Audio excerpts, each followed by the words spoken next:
ទទួលសម្បត្តិរែងស្លុតអរាអូនហើយភៀវកា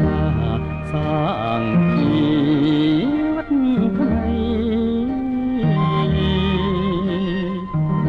បងជាយុទ្ធជនការពារទឹកដីខានមកការស្រីជាភ្ញៀវកែតយួន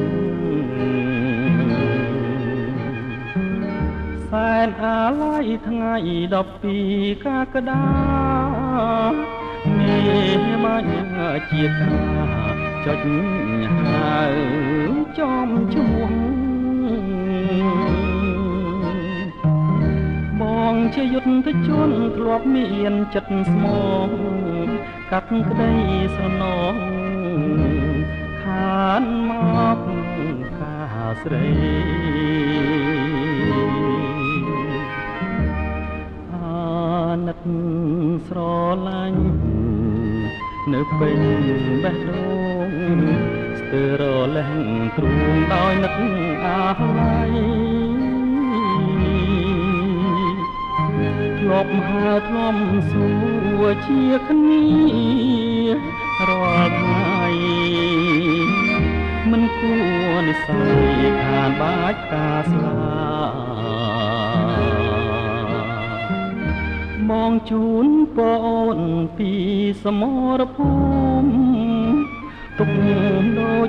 ភ្ញៀវរួមបានចងហាត់ថា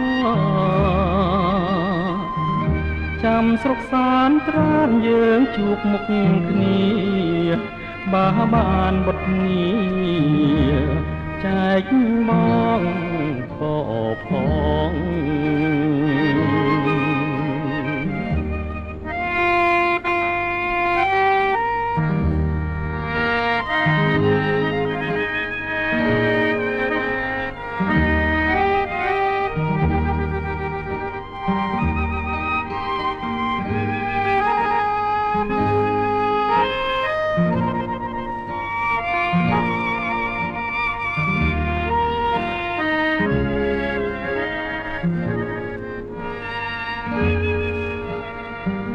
បងជូនប